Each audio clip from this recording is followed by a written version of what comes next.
नमस्कार, आप देख रहे हैं जन न्यूज खबरें आप तक। मैं हूं आपके साथ शारदा झा। आप तमाम दर्शकों का स्वागत है। बुलेटिन की शुरुआत से पहले नजर डालते हैं आज की हेडलाइंस पर। मधेपुर के परवलपुर गांव में करंट लगने से 32 वर्षीय युवक की हुई मौत, परिवार में पसरा मातम।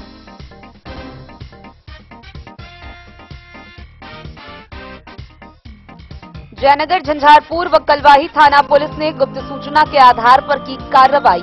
1197 लीटर नेपाली देशी शराब बरामद, एक स्कॉर्पियो, 2 मोटरसाइकिल जब्त, एक तस्कर गिरफ्तार।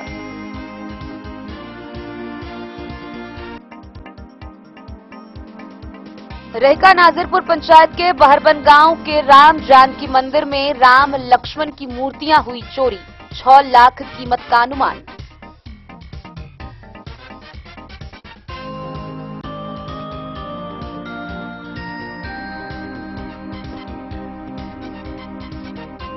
रामपट्टी विद्युत आपूर्ति प्रशाखा में उपभोक्ता ने घुसकर जेई के साथ की मारपीट, गिरफ्तार।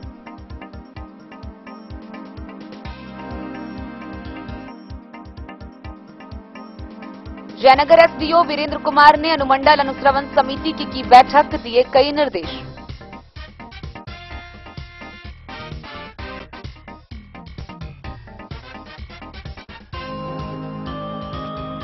मधवापुर के बसवरिया में ग्रामीणों ने की बैठक, विधायक सुधांशु शेखर ने की अध्यक्षता।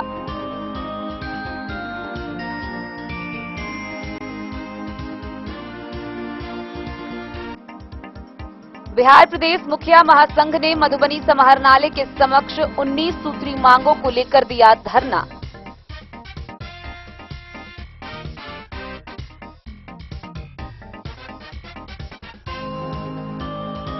बेनीपट्टी के +2 श्री जगदीश उच्च विद्यालय धकजरी में अनियमितता चरम पर, कड़ी धूप में चटाई पर बैठते हैं बच्चे, बरामदे पर लगता है शिक्षकों का मोटरसाइकिल।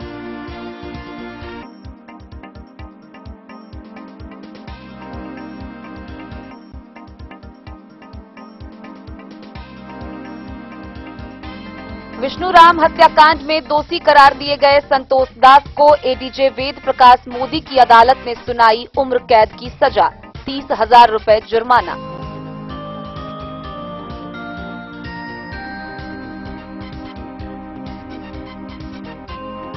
बाल श्रम, बाल विवाह, बाल व्यापार व बाल संरक्षण को लेकर डीएम अरविंद कुमार वर्मा ने जिला स्तरीय समितियों की संयुक्त बैठक, दिए कई निर्देश।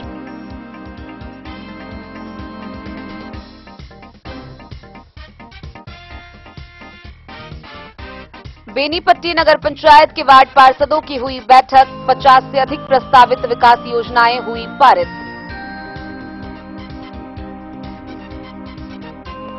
पचास साल बीतने पर भी रेलवे सेवा की मांग पूरी नहीं किए जाने पर मधवापुर में ग्रामीणों के साथ आंदोलन करेंगे वरिष्ठ नागरिक मुचकुंद मल्लिक।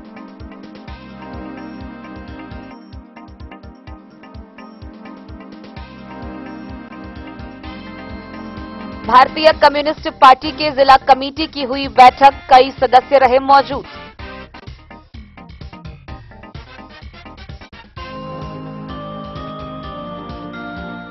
और विवेकानंद मिशन विद्यापीठ जूनियर में रक्षाबंधन को लेकर बच्चों के बीच कई गतिविधियों का हुआ आयोजन।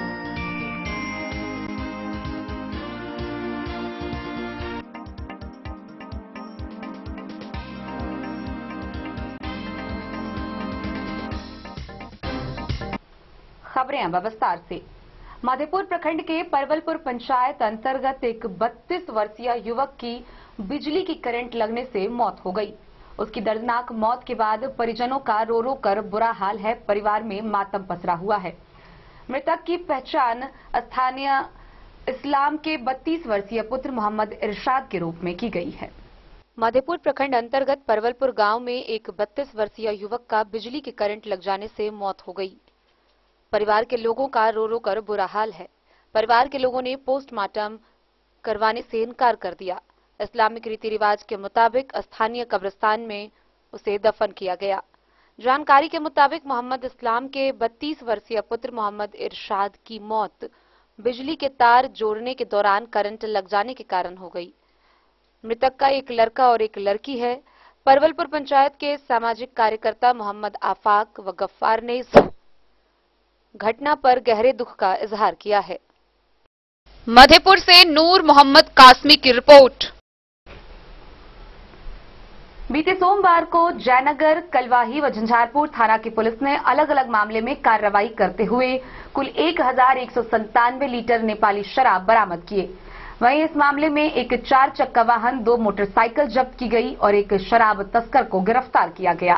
गिरफ्तार किए गए शराब तस्कर की पहचान कर उसे आगे की कार्रवाई के लिए न्यायिक हिरासत में भेज दिया गया। सोमवार को जयनगर, झंझारपुर व कलवाही थाना की पुलिस के द्वारा प्राप्त गुप्त सूचना के आधार पर शराब कारोबारियों के विरुद्ध कार्रवाई करते हुए 1197 लीटर नेपाली देशी शराब, एक स्कॉर्पियो, 2 मोटरसाइकिल जब्त व एक शराब कारोबारी को गिरफ्तार किया गया। इस संदर्भ में कांड दर्ज कर आगे की कार्रवाई की जा रही है। झंझारपुर में 450 लीटर देशी शराब बरामद किया गया। जयनगर थाना की पुलिस ने 360 लीटर देशी शराब और एक टाटा सफारी गाड़ी बरामद की।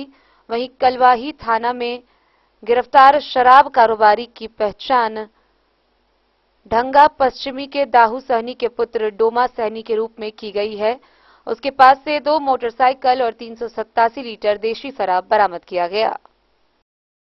Bureau report, Madhubani. रेका थाना क्षेत्र से एक बड़ी खबर सामने आ रही है, जहां बीती रात नाजिरपुर पंचायत के बहरबन गांव स्थित बहरबन के राम जानकी मंदिर से राम लक्ष्मण की मूर्तियां चोरी होने की खबर सामने आई है। चोरी की गई मूर्तियां धातु की है, जिसकी अनुमानित कीमत तकरीबन 6 लाख रुपए बताई गई है। स्थानीय ग्रामीणों का कहना है कि यह बॉर्डर इलाका है। रेका और कलवाही थाना पुलिस दोनों का यहां से गुजरना होता है, लेकिन पुलिस की गश्ती नहीं होने के कारण, पुलिस की लापरवाही के कारण इस चोरी की घटना को अंजाम दिया गया है। रेका थाना अंतर्गत नाजिरपुर पंचायत के बहरबन गांव के बहरबन स्थान के राम जानकी मंदिर में करीब 6 लाख की कीमत की मूर्तियों की चोरी हो गई। रेका पुलिस इसको लेकर छानबीन कर रही है। ग्रामीणों ने इस मामले में रेका पुलिस और कलवाही पुलिस द्वारा बॉर्डर एरिया में रात्रि गश्ती नहीं लगाने का आरोप लगाया है। स्थानीय ग्रामीण राम जानकी मंदिर के पुजारी संजय दास, ग्रामीण ध्यानी पासवान, रामनिवास समेत अन्य ग्रामीणों ने जानकारी दिया कि रात के करीब 1 बजे के आसपास राम जानकी मंदिर में भगवान की कई मूर्तियां जो धातु से बनी हुई थी, चोर चुरा कर ले गए। जब पुजारी सुबह पूजा करने के लिए आए तो मंदिर का मुख्य दरवाजा टूटा हुआ पाया। जब अंदर गए तो पता चला कि भगवान की धातु से बनी मूर्तियां गायब है। तुरंत पुजारी ने स्थानीय ग्रामीणों को सूचना दी। ग्रामीणों द्वारा मुखिया और संबंधित थाना को सूचना दिया गया। मौके पर थाना पहुंचकर छानबीन कर रही है। वहीं संबंधित थाना प्रभारी से पूछा गया तो उन्होंने बताया कि सीसीटीवी फुटेज से खंगाला जा रहा है, जांच जारी है, जल्द ही चोरों को पकड़ लिया जाएगा।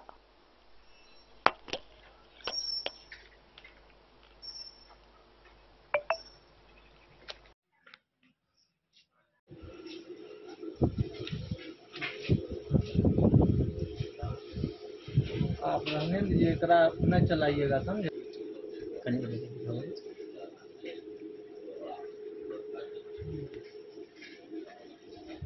अच्छा कहना करो डाल देंगे।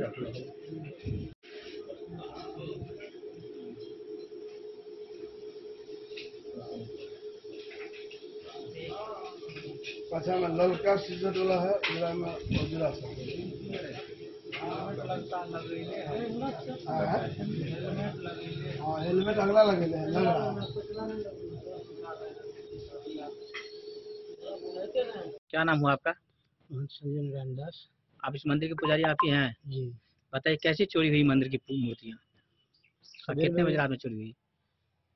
सवेर में जब हम आए हैं, मतलब 4 बजे भोर में तो आके देखे हैं तो यहाँ पर इसका जो ताला टूटा हुआ है, ताला बिल्कुल गायब है, सब सामान बिखरा पड़ा हुआ था। तो हल्ला किए, ग्रामीणों को बुलाया कि आगे देखिए भगवान की मूर्ति चोरी हो गई है इस जगह से।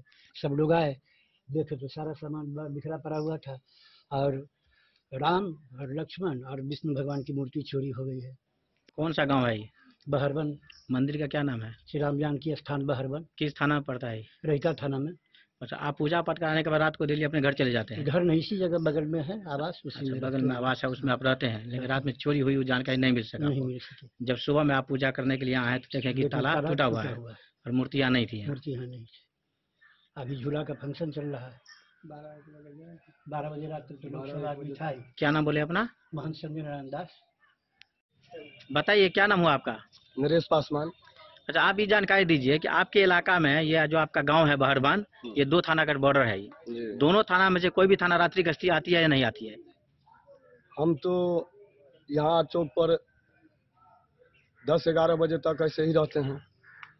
आज तक कभी थाना का गाड़ी नहीं देखे जो हमारे इलाका में गश्ती करने के लिए आते हैं या किसी भी देखभाल। ये आपको किस थाना के अंदर में पड़ता है? ये रहिका थाना और बीच में है बगल में किलवाही थाना। दोनों थाना का बॉर्डर है। दोनों थाना में से border कोई भी गाड़ी गश्ती में नहीं कोई आती भी है? गाड़ी नहीं आती है गश्ती में। वही कहना है हमको कि मान लीजिए इस गांव में बहरवन गांव है, यहाँ 2 थाना के सीमा है, वहाँ कोई प्रशासन गश्ती नाइट ड्यूटी के लिए नहीं आ रहा है। विशेष क्या कहेंगे, अगर बड़ा चोरी जो है बार बार हो रही है। रात्रि गश्ती में कभी भी कभी पुलिस नहीं आती हम है? लोग नहीं देख पा रहे हैं, कभी किसी समय आते हैं तो नहीं देखते हैं कि कोई। क्या नाम हुआ आपका? अनिल पासवान। नरेश पासवान। आते हुए कभी थाना नहीं आती गश्ती में? बहरवन में जो चोरी हुई है इसके बारे में जानकारी दीजिए। टेलीफोन से हमको मोबाइल से प्राप्त हुआ जानकारी 5 बजे सवेर में कि थाना को फोन कर दीजिए कि वहाँ मूर्ति चोरी हो गई है। रात में यहाँ झूला हुआ, झूला होने के बाद ताला उला लगा करके मोहन जी सोने चल गए। अब सवेर में जगह हैं, देखे हैं इसमें तो ताला टूटा हुआ था, मूर्ति गायब थी इसमें। तो हमको फ़ोन से मोबाइल से प्राप्त हुआ तो हमने थाना को फ़ोन किया कि भाई आके देखिए क्या है यहाँ प्रॉब्लम। क्या नाम हुआ आपका? भगवान पांडे। इसका जो मूल्य कितना का होगा? ये जो तीनों मूर्ति का काफी पुराने जमाने का है। हम अंदाज करते हैं कि लगभग 6-7 लाख से कम का नहीं होगा। 6-7 लाख का होगा ये। अच्छा, ये कैसे चोरी हुई यहाँ पर जानकारी हम बताइए। लोगों को सुबह में पता चला जब पोखर से पैखाना तरफ से आए हैं तो कोई लड़का बोला जैसे बाजार स्थान में चोरी हो गए, तो हम लोग भी आए हैं यहाँ, तो देखे हैं यहाँ तहकियात किए हैं तो सही में ताला टूटा हुआ है और यहाँ से मूर्ति जो है सो गायब है। थाना को खबर किया आप लोग? यहाँ से थाना समाज यहाँ पर जो थाना को सब सूचना दिए हैं, उसके बाद थाना आया, वेरिफिकेशन कर रहा है थाना।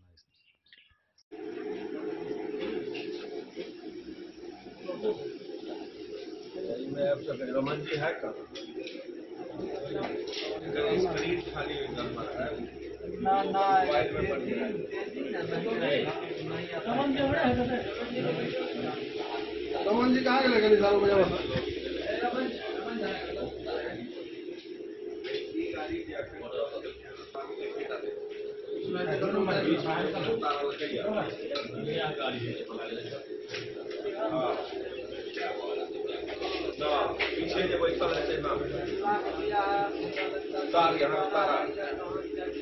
मोबाइल में सॉफ्टवेयर नहीं है।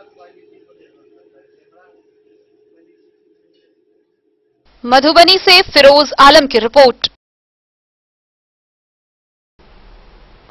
राजनगर प्रखंड के रामपट्टी विद्युत प्रशाखा में उपभोक्ता के द्वारा प्रशाखा में घुसकर जेई के साथ मारपीट व गाली गलौज करने का मामला सामने आया है। वहीं इस मामले पर कानूनी एक्शन लेते हुए जेई ने उसके खिलाफ प्राथमिकी दर्ज कराई।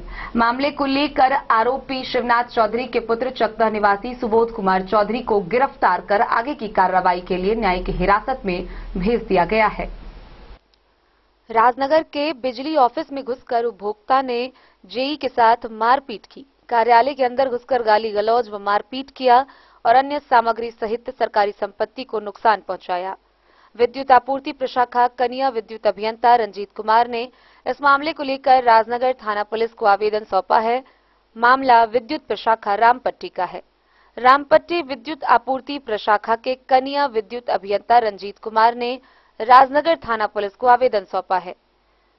आवेदन में जेई ने कहा है कि चकदह निवासी शिवनाथ चौधरी के पुत्र सुबोध कुमार चौधरी विद्युत विभाग का उपभोक्ता है।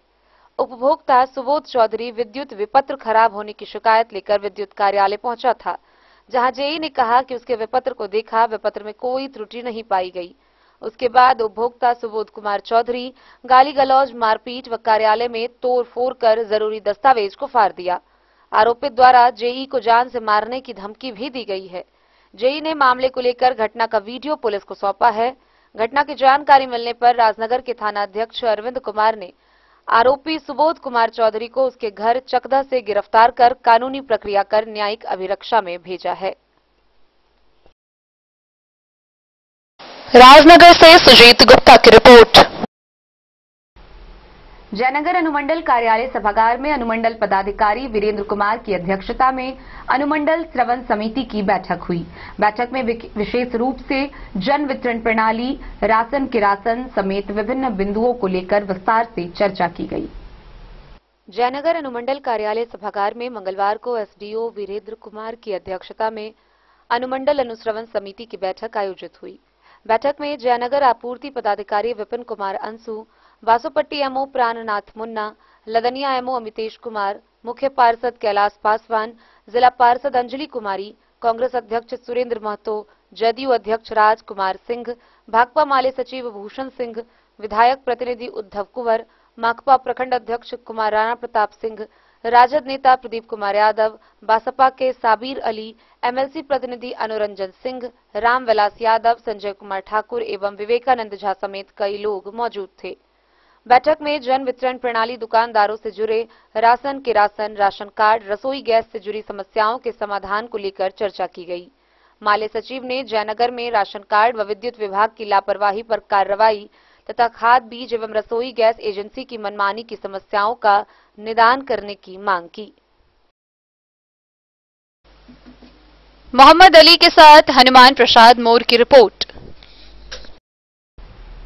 खबरों का सिलसिला जारी रहेगा। जल्द ही लौटेंगे एक छोटे से ब्रेक के बाद। आप बने रहिए हमारे साथ। रेडीमेड एवं साड़ी शोरूम, फैशन भी, गारंटी भी, डिजाइनों के कलेक्शन भी। मधुबनी में कपड़ों के विश्वसनीय प्रतिष्ठानों में से एक समाधान रेडीमेड एवं साड़ी शोरूम, जहां पाएंगे लक्ष्मीपति, सुभाष, विशाल, अनुश्री समेत हर तरह की साड़ी, सिल्क साड़ी और बनारसी साड़ी, हैंडवर्क साड़ी और फैंसी साड़ी, साथ ही आकर्षक डिजाइनों में लहंगा, चुनरी भी। सभी ब्रांडेड कपड़ा यहाँ उपलब्ध है। Readymade coat pant, sherwani, jeans pant, shirt, crop top, बाबा suit, ladies suit, gown, Naira suit समेत मेंस वियर, लेडीज वियर एवं किड्स वियर का भरपूर रेंज व विभिन्न प्रकार के डिजाइनों के लिए आज ही पधारे। समाधान रेडीमेड एवं साड़ी शोरूम। हमारा पता है महिला कॉलेज रोड, मधुबनी। समाधान रेडीमेड एवं साड़ी शोरूम हमारी, आपकी और हम सब की पहली पसंद। समाधान रेडीमेड एवं साड़ी शोरूम।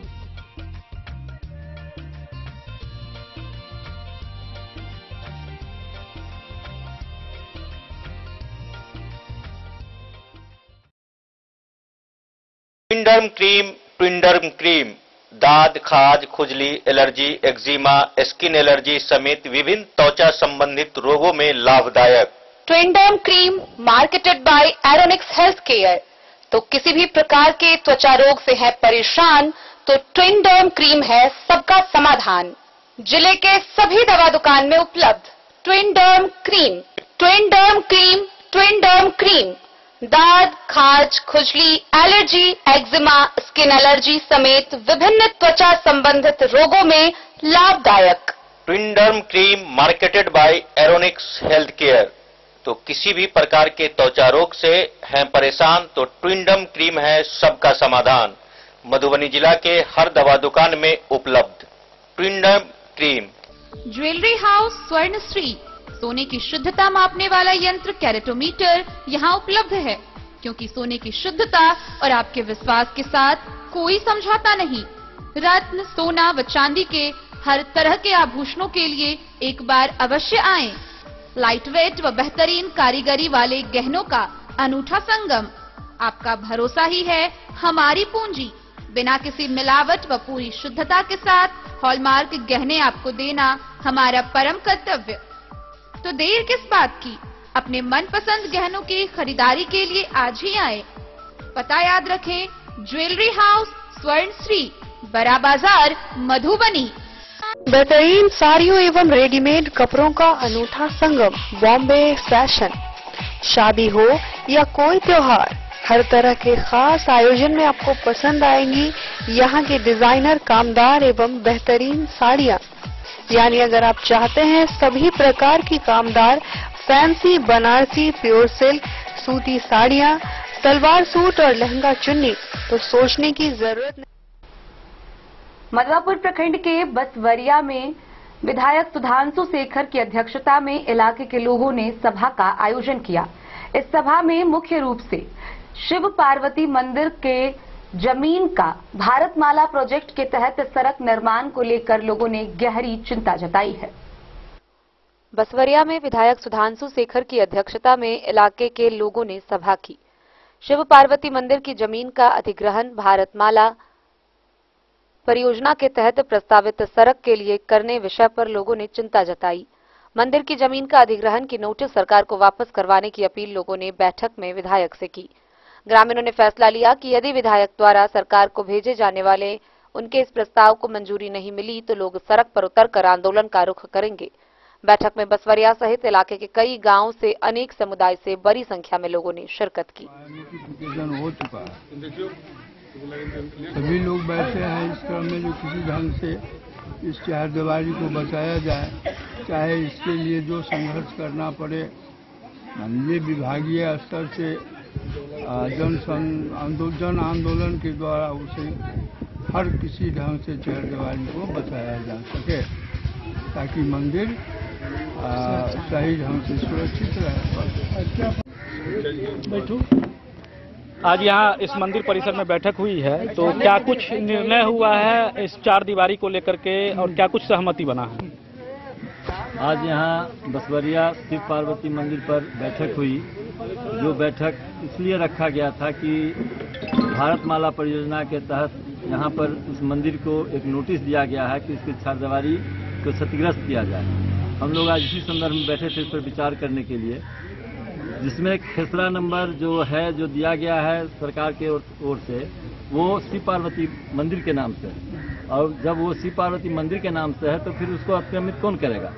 और यह तो जनभावना से जुड़ी हुई चीज़ है, हम हिंदुओं की चीज़ है। तो इस जनभावना के को क्षति नहीं पहुँचे, इसको ठेस नहीं पहुँचे, इसके लिए हम लोग आज बैठक किए हैं। और इसके लिए जो भी आंदोलन करना पड़ेगा, सरकार से सहयोग की अपेक्षा भी करते हैं। अगर आंदोलन की जरूरत पड़ेगी तो हम लोग आंदोलन भी अगला आंदोलन करेंगे कि भाई इसको किसी तरह से बचाया जाए। यह हम जनभावना से जुड़ी हुई चीज़ है, इसीलिए हम लोग बैठे थे और हम लोगों ने निर्णय लिया है कि इसके एक ज्ञापन जो है समाहर्ता महोदय को और विभागीय पदाधिकारियों को दिया जाए और उनसे एक निर्णय लिया जाए कि भाई इसको किस तरह से बचाइए। और जनभावना से जुड़ी हुई चीज़ है, इसके क्या बोलते हैं हम छरदीवाली को किस तरह से छरदीवाली क्षतिग्रस्त नहीं पहुँचाया जाए, इसलिए हम लोग बैठे थे और एक ज्ञापन दिए हैं जो शिव पार्वती के नाम से मंदिर की जमीन है। जो बैठक हुई है, इस बैठक में क्या कुछ निर्णय निकल के सामने आया है? जो चारदीवारी टूटने की बात सामने आई है उसमें बताइए। आज जो बैठक हुई है उसमें मुख्य रूप से है कि यह शिव और पार्वती का मंदिर है, जो माननीय पूर्व रिटायर्ड हमारे प्रधानाध्यापक जो मुत्रा हाई स्कूल से नौथनी शाह जी, उनके पूर्वजों के द्वारा यह मंदिर का निर्माण किया गया था पूर्व से भी, और उनके बचवा के द्वारा जो अमेरिका में इंजीनियर है उनके माध्यम से एक भव्य मंदिर निर्माण हो रहा है।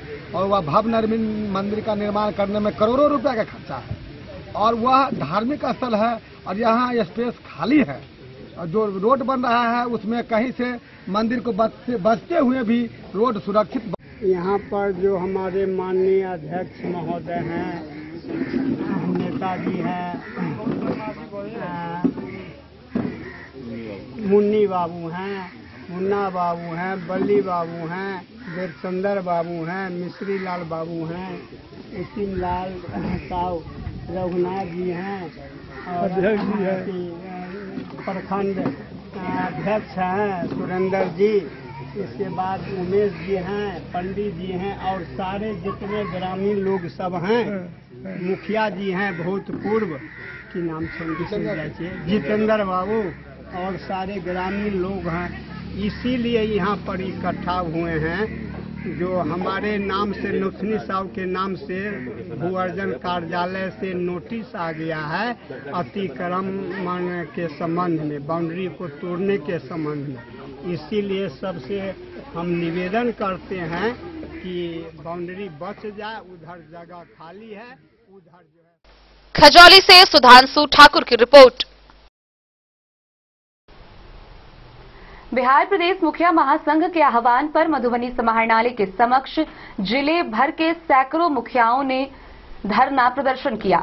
इस दौरान उन्होंने मुखिया के अधिकार में कटौती के खिलाफ 19 सूत्री मांगों के समर्थन में नारेबाजी की। बिहार प्रदेश मुखिया महासंघ के आह्वान पर जिलाध्यक्ष रूपम कुमारी की अध्यक्षता में ग्राम पंचायत के अधिकारों में कटौती के खिलाफ मंगलवार को समाहरणालय के समक्ष जिला भर के मुखियाओं ने 19 सूत्री मांग को लेकर धरना दिया तथा मांग पत्र एमएलसी अंबिका गुलाब यादव के नेतृत्व में जिलाधिकारी से मिलकर सौंपा। धरनास्थल को संबोधित करते हुए जिलाध्यक्ष रूपम कुमारी और रहिका प्रखंड संघ के अध्यक्ष मिथिलेश कुमार झा ने कहा कि हम सभी मुखिया 16 अगस्त से 31 अगस्त तक हड़ताल पर रहकर कार्य का बहिष्कार करने का निर्णय लिए जो जारी है। उन्होंने कहा कि हड़ताल के दौरान ग्राम पंचायत के सभी प्रकार के कार्यों एवं सरकारी कार्यक्रमों के बैठक का बहिष्कार कर रहे हैं। अगर सरकार मुखियाओं के मांगों पर विचार नहीं करती है तो बिहार प्रदेश मुखिया महासंघ के निर्देश पर आगे इसी तरह चट्टानी एकता के साथ आंदोलन करेंगे। बेनीपट्टी मुखिया संघ के अध्यक्ष विनय कुमार झा ने कहा कि हमारी मांगे है कि ग्राम पंचायत को 73वां संविधान संशोधन के तहत प्रदत्त 29 अधिकारों को पूर्ण रूपेण ग्राम पंचायत को सौंपा जाए। ग्राम सभा से चयनित योजनाओं को प्राथमिकता दी जाए तथा सरकार ग्राम सभा से पारित प्रस्तावों में अनावश्यक हस्तक्षेप करना बंद करे। मुखिया ने कहा कि मुख्यमंत्री सोलर स्ट्रीट लाइट योजना में ब्रेंडा असफल हो चुकी है, इसे पुनः ग्राम पंचायत को सौंपा जाए। पंचायत सरकार भवन के निर्माण में पूर्व में ही LAEO असफल साबित हुई है, इसे ग्राम पंचायत को दिया जाए। ग्राम पंचायत प्रतिनिधियों को वेतन भत्ता में बढ़ोतरी की जाए। उन्होंने कहा कि मुखिया को 10,000, उप मुखिया को 7,000 व वार्ड सदस्य को 5,000 प्रति माह दिया जाए। ग्राम पंचायत के मुखिया को उनकी सुरक्षा हेतु आवश्यक अनुसार उनके मांग पर आर्म्स का लाइसेंस दिया जाए। राजनगर मुखिया संघ के अध्यक्ष शेखर सुमन व कलवाही मुखिया संघ के अध्यक्ष राजेश मिश्र ने कहा कि पंचायतों में बंद पड़े अंत्येष्टि योजना को चालू किया जाए।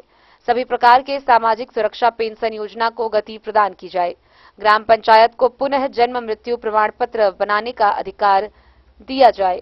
अपराधियों द्वारा मुखिया की हत्या कर दी गई है, उन मृतक मुखिया के परिजनों को सरकार 50 लाख तक का मुआवजा दे तथा एसपीडी ट्रायल के माध्यम से दोषियों को अविलंब सजा दिलवाई जाए। 15वीं वित्त की राशि आवंटन में ग्राम पंचायत को अधिक भागीदारी सुनिश्चित की जाए और प्रधानमंत्री आवास योजना में नए पत्र लाभुकों का नाम जोड़ने हेतु आवश्यक कार्रवाई की जाए। इस मौके पर भारी संख्या में मुखिया मौजूद सरकार के द्वारा मुखिया के अधिकारों में हो रहे इसके लिए हम लोग खिलाफ सरकार के सूत्रीय मांग को सरकार को अधिकार लौटाना हम लोग का कोई मांग नहीं होती है। जैसे आम सभा होता है हम लोग के हाथ में नहीं है, मुखिया के हाथ में नहीं है, वो भी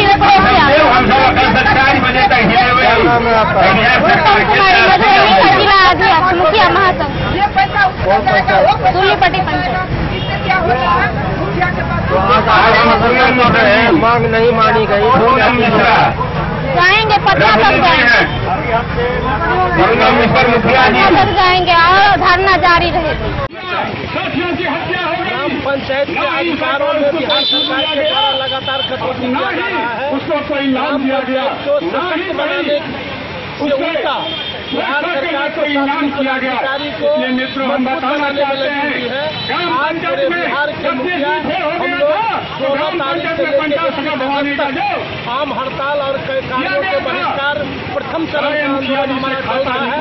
22 तारीख को पूरे बिहार के सभी 534 प्रखंडों पर मुखिया संघ द्वारा धरना दिया गया और आज 29 अगस्त को सभी जिला मुख्यालय पर बिहार के सभी 38 जिला मुख्यालय पर मुखिया द्वारा धरना दिया जा रहा है। और दुख की बात है वो संवैधानिक पद जनता के मंच के द्वारा चुने हुए प्रतिनिधि आरक्षण से बिहार सरकार के द्वारा हमारे महिला प्रतिनिधि है, लेकिन बिहार सरकार के प्रशासनिक पदाधिकारियों का जो रवैया है कहीं न कहीं ग्राम पंचायत को कमजोर करने का बड़ा साजिश है। अपने लिए नहीं पंचायत के सशक्तिकरण के लिए संविधान हमारा पंचायती राज का संशोधन है उसको लागू किया जाए। जो अधिकार ग्राम पंचायत को प्राप्त है उसमें कटौती हम बर्दाश्त नहीं करेंगे। अगर इसके बाद बिहार सरकार वार्ता कर तमाम उसको पंचायत को इलेक्टिव करने के लिए कानून लगाया है, चिट्ठी के द्वारा पत्र के द्वारा मंजूर करने से उसे वापस नहीं ले देती है तो पुनः 31 तारीख के बाद हम लोग पुनः बैठक कर विचार विमर्श कर अगला आंदोलन तेज करेंगे, लेकिन बिहार सरकार को साथ रहेंगे। मधुबनी से फिरोज आलम की रिपोर्ट। इन दिनों शिक्षा विभाग बेहद ही अलर्ट मोड में नजर आ रही है। एक्शन के मोड में पदाधिकारी दिखाई दे रहे हैं। शिक्षा विभाग शिक्षा व्यवस्था को सुदृढ़ बनाने में लगी हुई है, लेकिन जमीनी स्तर पर मामला कुछ और ही नजर आता है। जहां 75% उपस्थिति अनिवार्य कर दी गई है, वहीं दूसरी तरफ बच्चों के लिए बैठने की जगह मात्र विद्यालय में नहीं है। हम बात कर रहे हैं बेनीपट्टी के +2 जगदीश उच्च विद्यालय धगजरी की, जहां बच्चे 75% उपस्थिति अनिवार्य करने के बाद नामांकन काट देने के डर से विद्यालय आना तो शुरू कर दिए, लेकिन विद्यालय में उनको बैठने के लिए जगह नहीं मिल रही है। दूसरी तरफ इस विद्यालय में शिक्षकों की मनमानी चरम पर देखी जा रही है।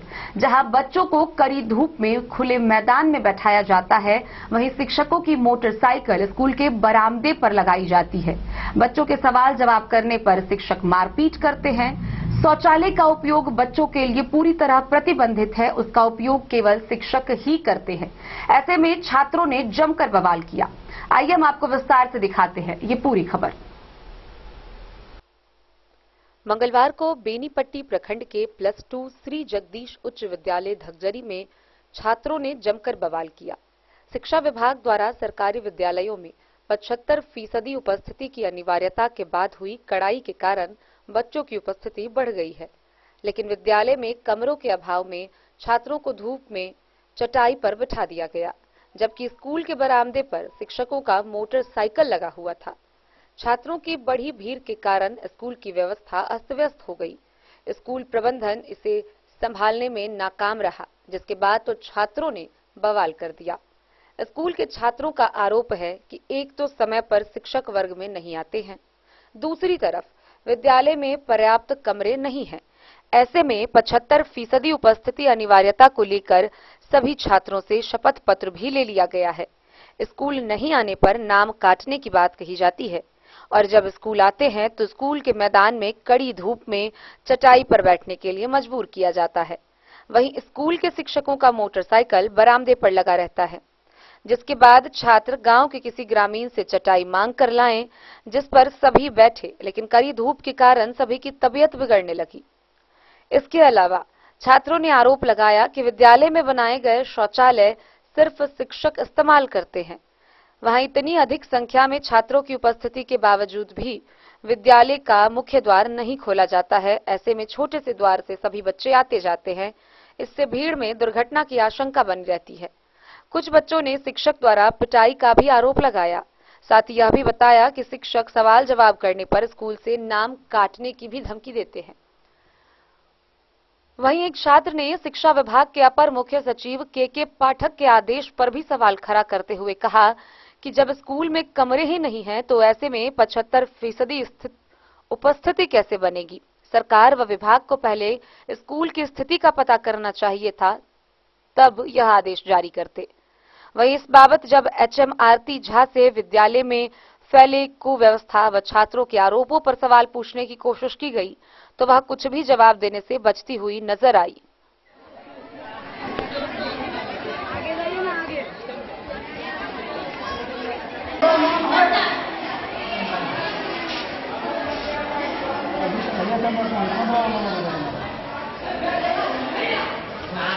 टाइम सर 11:30 के आसपास बढ़ रहा है सर।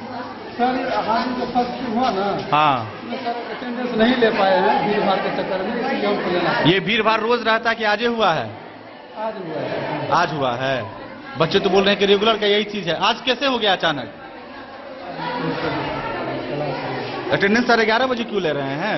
अटेंडेंस हुआ नहीं, अटेंडेंस हुआ आप लोगों का, अच्छा अच्छा ठीक।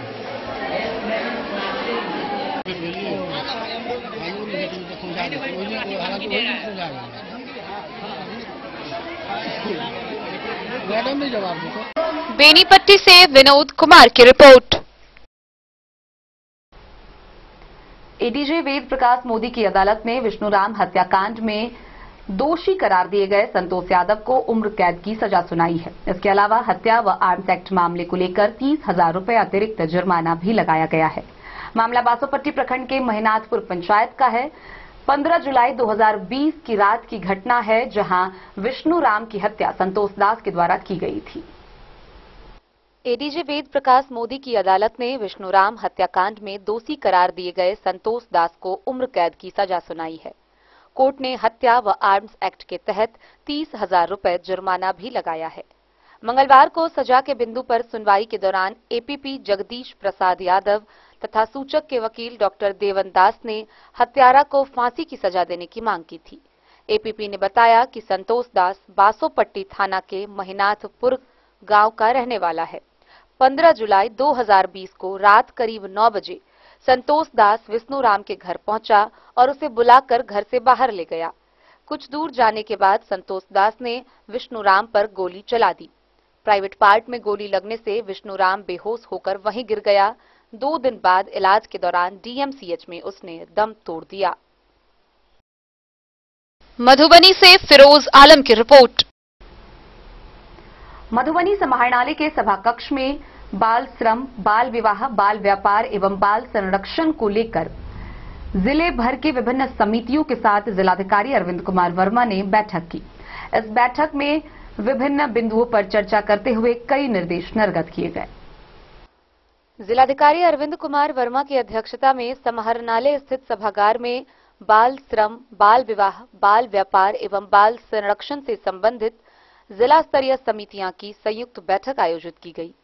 जिलाधिकारी के द्वारा जिला स्तरीय समितियां की उपस्थिति सभी पदाधिकारी एवं अन्य सदस्यों का स्वागत करते हुए यह जानकारी दी गई कि बाल श्रम से संबंधित राज्य टास्क फोर्स की बैठक में लिए गए निर्णय के आलोक में बिहार एवं श्रमायुक्त मुख्य सचिव के निर्देश के आलोक में जिला स्तर पर बाल श्रम, बाल विवाह एवं अन्य समरूप विषयों पर गठित जिला स्तरीय समितियों की संयुक्त बैठक की जानी है। इसके आलोक में मधुबनी जिले में यह संयुक्त समितियों की प्रथम बैठक आयोजित की गई है। जिलाधिकारी ने बताया कि प्रत्येक समाज का यह दायित्व होता है कि बच्चों को उनका अधिकार प्राप्त हो। 14 वर्ष तक की आयु के सभी बच्चों को शिक्षा का अधिकार मिले। उन्होंने कहा कि कम उम्र में बच्चों पर काम का बोझ डालने से बच्चों का शारीरिक एवं मानसिक विकास नहीं हो पाता है। बच्चों के प्रति समाज को संवेदनशील होना चाहिए। बच्चों का स्थान विद्यालय में है, खेलकूद के मैदान में है, न कि किसी होटल, ढाबा, गैराज या फैक्ट्री में। इस बैठक में बाल श्रम से संबंधित विषयों पर श्रम अधीक्षक राकेश रंजन के द्वारा एक पावर पॉइंट प्रस्तुति के माध्यम से वित्तीय वर्ष 2023-24 में धावा दल के द्वारा किए गए कार्यों एवं पुनर्वास से संबंधित किए गए अन्य कार्यों की विस्तृत प्रस्तुति दी गई तथा संबंधित श्रम कानून एवं राज्य कार्य योजना के विषय में जिला टास्क फोर्स के सभी सदस्यों को विस्तार से जानकारी दी गई। श्रम अधीक्षक के द्वारा बताया गया कि वित्तीय वर्ष 2022-23 में धावा दल के द्वारा मधुबनी जिले में 21 बाल श्रमिकों को विमुक्त कराया गया था, जबकि वित्तीय वर्ष 2023-24 में अब तक 31 बाल श्रमिकों को विभिन्न प्रखंडों से विमुक्त कराया गया है। उन्होंने बताया कि विमुक्त बाल श्रमिकों को बाल कल्याण समिति मधुबनी के समक्ष उपस्थापित कर सभी संबंधित नियोजकों के विरुद्ध संबंधित थानों में प्राथमिकी दर्ज कराई गई है तथा 20,000 प्रति बाल श्रमिक की दर से दोषी नियोजकों से जुर्माने की राशि वसूल कर जिला बाल श्रमिक पुनर्वास कोष में जमा कराया गया है। उन्होंने बताया कि वित्तीय वर्ष 2023-24 में अब तक 18 नियोजकों से 20,000 की राशि की वसूली की गई है, जबकि 6 नियोजकों के विरुद्ध उस जुर्माने की राशि जमा नहीं करने पर नीलाम पत्रवाद संबंधित अंचलाधिकारी के यहां अलग से दायर किया गया है तथा 3 नियोजकों से उस राशि की वसूली की कार्रवाई प्रक्रियाधीन है। विमुक्त एवं पात्र बाल श्रमिकों को तत्काल सहायता राशि के रूप में 30,000 की राशि का भुगतान, जबकि मुख्यमंत्री राहत कोष से 25,000 की राशि प्राप्त कर उसे संबंधित बाल श्रमिक के 18 वर्ष की आयु प्राप्त करने की अवधि तक का सावधि जमा कराया जाता है। 1 अप्रैल 2022 से अब तक कुल 32 विमुक्त बाल श्रमिकों को तत्काल सहायता राशि के रूप में 3,000 प्रति बाल श्रमिक की दर से आरटीजीएस के माध्यम से संबंधित बाल श्रमिक के बैंक खाते में भुगतान किया गया है, जबकि 20 बाल श्रमिकों को मुख्यमंत्री राहत कोष से प्राप्त 25,000 की राशि का सावधि जमा कराया गया है। शेष पात्र बाल श्रमिकों हेतु आवंटन के लिए अधियाचना मुख्यालय भेजी गई है तथा राशि प्राप्त होते ही अनुदान भुगतान हेतु अग्रतर कार्रवाई की जाएगी। जिलाधिकारी द्वारा बताया गया कि बाल श्रम से संबंधित विषय अत्यंत संवेदनशील है, अतः जिला टास्क फोर्स से संबंधित तथा राज्य कार्य योजना 2017 के तहत जिन विभागों को पुनर्वास का दायित्व दिया गया है, उस विभाग से संबंधित पदाधिकारी वित्तीय वर्ष 23-24 में विमुक्त 31 बाल श्रमिकों एवं उनके परिवार के पुनर्वास से संबंधित प्रतिवेदन के साथ अगली बैठक में स्वयं भाग लेंगे। वह अगली बैठक में अपनी जगह पर किसी प्रतिनिधि को नहीं भेजेंगे, बल्कि स्वयं प्रतिवेदन के साथ उपस्थित रहेंगे। उपस्थित सभी श्रम प्रवर्तन पदाधिकारियों को निर्देशित किया गया कि प्रखंड स्तर पर प्रखंड विकास पदाधिकारी की अध्यक्षता में गठित धावा दल को क्रियाशील बनाएं तथा सितंबर माह में सभी प्रखंडों में प्रखंड स्तरीय धावा दल का संचालन सुनिश्चित कराएंगे तथा इस संबंध में की गई कार्रवाई से संबंधित प्रतिवेदन के साथ अगली बैठक में उपस्थित रहेंगे। साथ ही जिलाधिकारी के द्वारा सभी श्रम प्रवर्तन पदाधिकारियों को सभी प्रखंडों में प्रखंड स्तरीय टास्क फोर्स की बैठक सितंबर माह में अचूक रूप से कराने तथा भविष्य में हर माह नियमित रूप से प्रखंड स्तरीय टास्क फोर्स का बैठक करने का निर्देश दिया गया। जिलाधिकारी के द्वारा जिला पंचायत राज पदाधिकारी को निर्देश दिया गया कि सितंबर माह में हर हाल में सभी पंचायत में पंचायत स्तरीय टास्क फोर्स का गठन सुनिश्चित कराएं। जिला शिक्षा पदाधिकारी को वित्तीय वर्ष 23-24 में विमुक्त 31 बाल श्रमिकों के विद्यालय में नामांकन तथा नामांकन के पश्चात उनके स्कूल में नियमित उपस्थिति से संबंधित प्रतिवेदन के साथ अगली बैठक में स्वयं उपस्थित होने का निर्देश दिया। वहीं बाल विवाह से संबंधित मुद्दे पर जिला कार्यक्रम पदाधिकारी आईसीडीएस के द्वारा बताया गया कि अनुमंडल स्तर पर बाल विवाह से संबंधित नोडल पदाधिकारी अनुमंडल पदाधिकारी हैं, जबकि जिला स्तर पर जिला स्तरीय समिति के नोडल डीपीओ आईसीडीएस होते हैं। जिलाधिकारी के द्वारा डीपीओ आईसीडीएस को बाल विवाह से संबंधित किए गए कार्यों के साथ प्रतिवेदन के साथ अगली बैठक में भाग लेने का निर्देश दिया गया। Bureau report Madhubani. खबरों का सिलसिला जारी रहेगा। जल्द ही लौटेंगे एक छोटे से ब्रेक के बाद। आप बने रहिए हमारे साथ।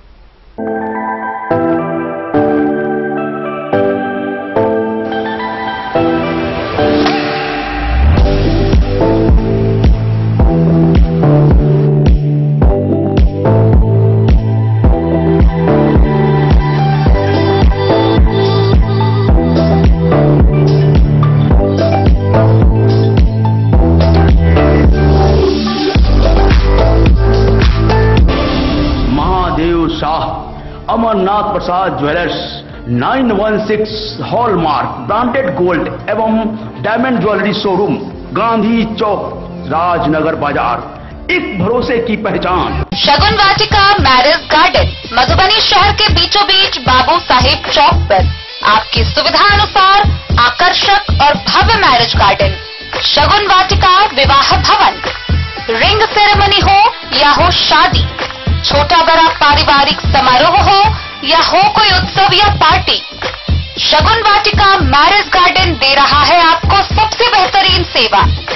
बुकिंग के लिए संपर्क करें गणपति टेंट हाउस, पुराना LIC कैंपस, खादी भंडार, मधुबनी।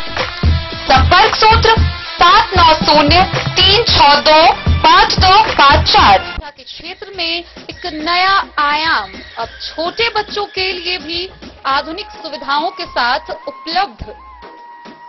विवेकानंद मिशन विद्यापीठ जूनियर, जहां क्लास प्री नर्सरी से 5th स्टैंडर्ड तक के बच्चों का एडमिशन प्रारंभ है। अगर आप भी चाहते हैं अपने बच्चों का शिक्षा के क्षेत्र में बेहतर विकास, तो विवेकानंद मिशन विद्यापीठ जूनियर है आपके लिए तैयार। 2.5 से 10 वर्षों के बच्चों के लिए आपको मिलेगा आधुनिक सुविधाओं के साथ एक बेहतर शिक्षा का माहौल। सीबीएसई बेस्ड करिकुलम सिलेबस के साथ साथ स्टूडेंट्स होंगे art and craft, game and sports और कल्चरल एक्टिविटीज में अव्वल। इंग्लिश मीडियम के माहौल के बीच स्टूडेंट्स बनेंगे स्मार्ट, जहां किताबी ज्ञान के साथ साथ हर क्षेत्र में स्टूडेंट्स होंगे अवेयर। हॉबीज और इंटरेस्ट को मिलेगी प्राथमिकता। तो आइए और अपने बच्चों के बेहतर भविष्य के लिए आज ही नामांकन करवाइए। विवेकानंद मिशन विद्यापीठ जूनियर। हमारा पता है सिरहुत कॉलोनी, नगर परिषद, मेन रोड। बेनीपट्टी प्रखंड कार्यालय परिसर के मेघदूतम सभागार में बेनीपट्टी नगर पंचायत के वार्ड पार्षदों की बैठक हुई। बैठक की अध्यक्षता मुख्य पार्षद मंजू कुमारी ने की। इस दौरान 50 से अधिक योजनाओं पर प्रस्ताव पारित की गई। बेनीपट्टी प्रखंड कार्यालय परिसर स्थित मेघदूतम सभागार में बेनीपट्टी नगर पंचायत मुख्य पार्षद मंजू देवी की अध्यक्षता में बोर्ड की बैठक हुई, जिसमें अधिकांश वार्ड पार्षदों ने भाग लिया। बैठक में प्रस्तावित विभिन्न विकास योजनाओं के कार्यान्वयन कराने को लेकर वार्ड पार्षदों के बीच व्यापक चर्चा परिचर्चा की गई। चर्चा परिचर्चा के उपरांत 50 से अधिक विकास योजनाओं को वार्ड पार्षदों के द्वारा सहमति प्रदान कर पारित की गई, जिसे प्राथमिकता के आधार पर कार्यान्वयन कराने का निर्णय लिया गया। जिन प्रस्तावित विकास योजनाओं को पारित की गई उनमें मुख्यतः विभिन्न विद्यालयों में शौचालय का निर्माण कराने, विभिन्न जगहों पर पीसीसी सड़क का निर्माण कराने, होल्डिंग टैक्स का निर्धारण कर उसकी वसूली पर विचार, ट्रेड लाइसेंस की दर का निर्धारण करने व वसूली करने, फॉगिंग मशीन की खरीद किए जाने, जल जमाव स्थल की मरम्मती कराने, जल जीवन हरियाली अभियान के तहत नगर पंचायत क्षेत्र के सभी सार्वजनिक चापाकलों को दुरुस्त कराने, कुओं का जीर्णोद्धार, SH52 मुख्य के सड़क किनारे बड़ा आकार वाला नाला का निर्माण कराने, नगर पंचायत के लोहिया चौक के समीप निर्मित सार्वजनिक शौचालय के उपयोगकर्ता शुल्क का निर्धारण व वसूली सुनिश्चित करने, निर्मित दुकानों का किराया निर्धारण करने और दुकानों का आवंटन करने, मैदान के पास सोख्ता निर्माण, सरकारी भवन में rain water harvesting, holding tax निर्धारण हेतु सड़कों का वर्गीकरण करने पर विचार, नगर पंचायत के कार्यों के लिए किराया पर वाहन रखने, नगर पंचायत में ठोस अपशिष्ट प्रबंधन पर विचार, नगर पंचायत में आवश्यकतानुसार दैनिक मानदेय पर कर्मियों से कार्य कराने, नगर पंचायत के प्रशासनिक भवन का निर्माण कराने व विभिन्न वार्ड पार्षदों की ओर से प्रस्तावित पीसीसी निर्माण कराने समेत करीब 50 से अधिक प्रस्तावित योजनाएं शामिल हैं। वहीं बैठक का संचालन कर रहे कार्यपालक पदाधिकारी अमित कुमार ने बताया कि बैठक में करीब 50 से अधिक योजनाओं को वार्ड पार्षदों की सहमति प्राप्त कर पारित कराई गई है और उपलब्ध राशि के आलोक में उन योजनाओं का शीघ्र ही कार्यान्वयन कराने का निर्णय लिया गया है। मौके पर उप मुख्य पार्षद दीप शिखा कुमारी, विनोद राम, हिना कौसर, कार्तिक कुमार झा समेत कई लोग मौजूद थे। बेनीपट्टी से विनोद कुमार की रिपोर्ट। मधवापुर के 85 वर्षीय नागरिक मुचकुंद मल्लिक ने 50 साल बीत जाने के बाद भी रेलवे सेवा मांग पूरी नहीं होने के खिलाफ इलाके के लोगों के साथ मिलकर आंदोलन करने की घोषणा की है। अपने जमाने में कई मंत्रियों के करीबी रह चुके मुचकुंद मल्लिक ने बताया कि 17 मार्च 1973 को तत्कालीन रेल मंत्री को उन्होंने मांग सौंपी थी और उन्हें आश्वासन भी दिया गया था, लेकिन इसके बावजूद आज 50 वर्ष बीत गए, लेकिन मधवापुर का फाइल आज तक नहीं खुला। नागरिक मुचकुंद मल्लिक ने रेलवे सेवा की मांग 50 साल में पूरी नहीं किए जाने के खिलाफ मधवापुर में ग्रामीणों के साथ आंदोलन करने की घोषणा की। अपने जमाने में भारत सरकार के मंत्रियों के करीबी रह चुके 85 वर्षीय मुचकुंद मल्लिक ने बताया कि उन्होंने 17 मार्च 1973 को तत्कालीन रेल मंत्री ललित नारायण मिश्र को 2 रेल लाइनें बनवाने के प्रस्ताव दिए थे। उन्होंने प्रस्तावित स्टेशनों के नाम के साथ रूट चार्ट का नक्शा भी उन्हें उपलब्ध कराया था।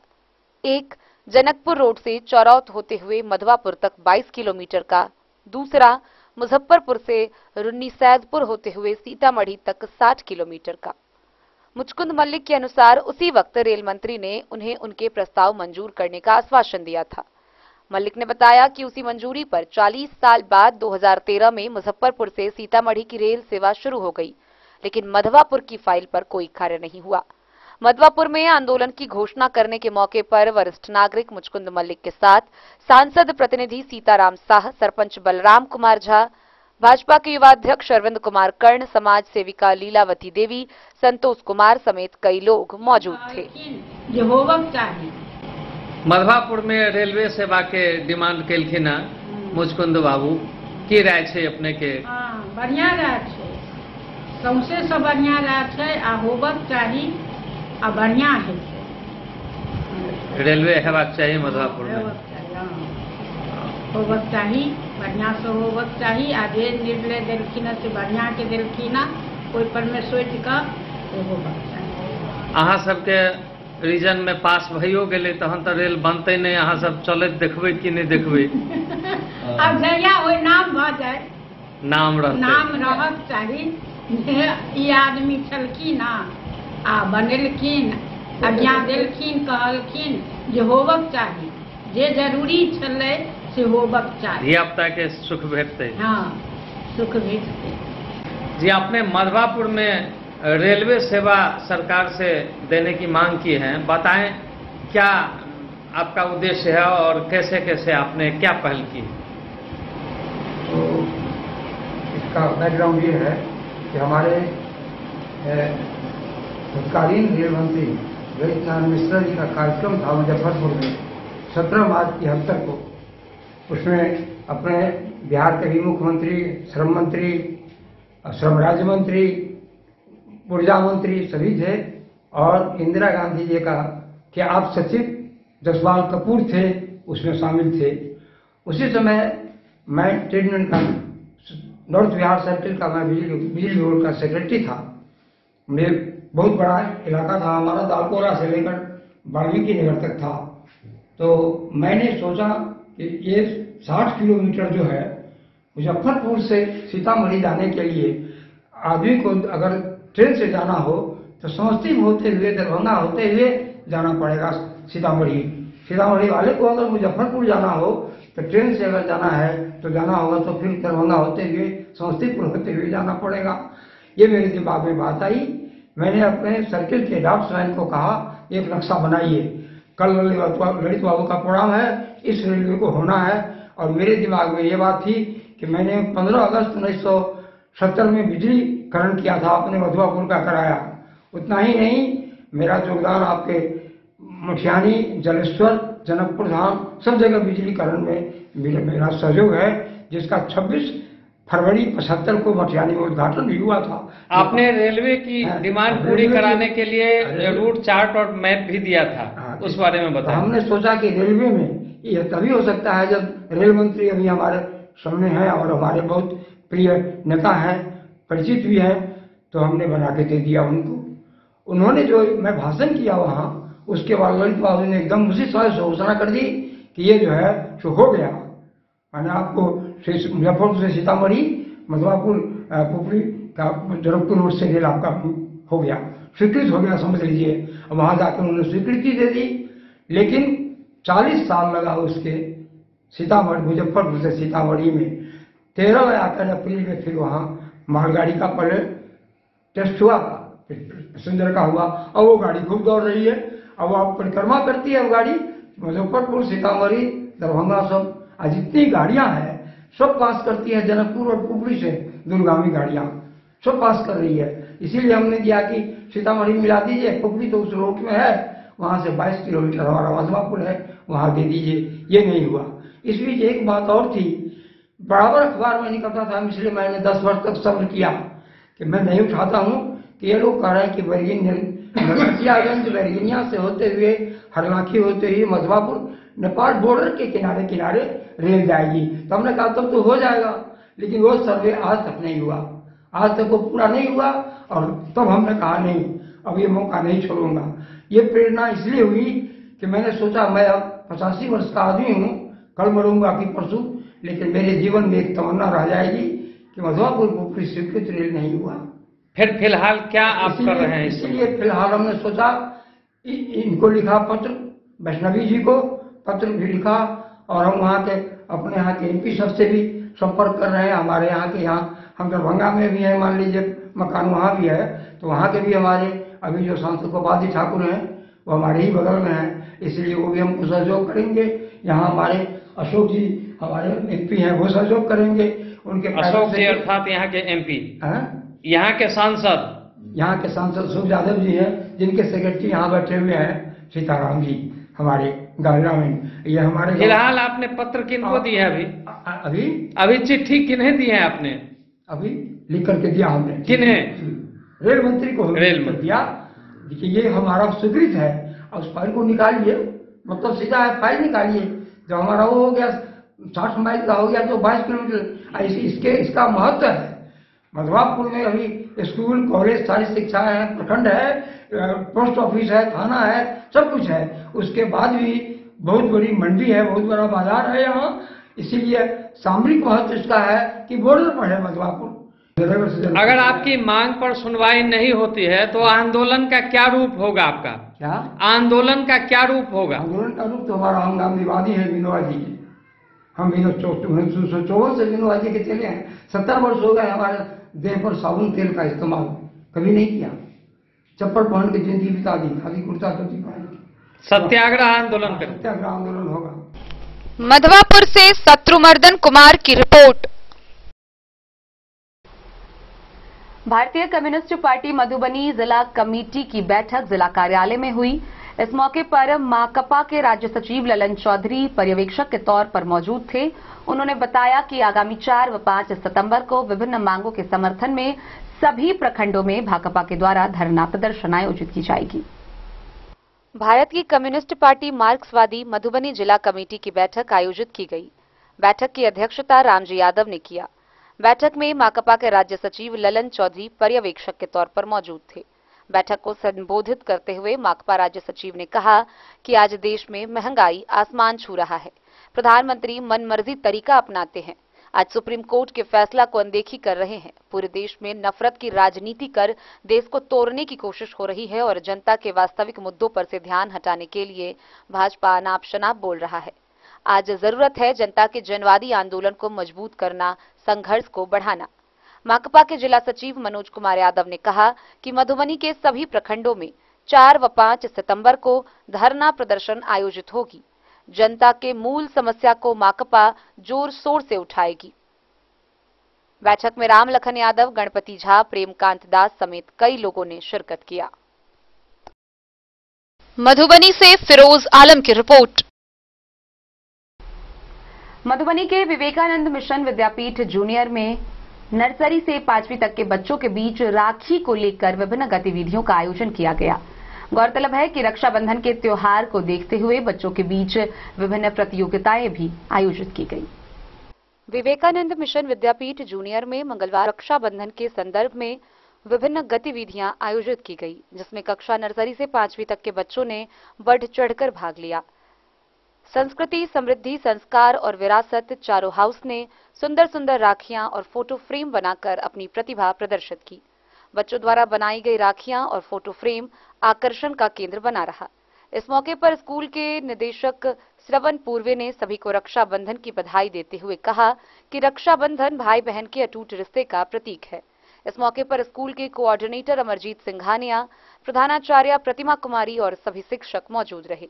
विद्यालय में समय समय पर प्रत्येक त्योहारों पर ऐसी गतिविधियों का आयोजन होता है ताकि छात्र छात्राएं भारतीय सभ्यता व संस्कृति से अवगत होते रहें।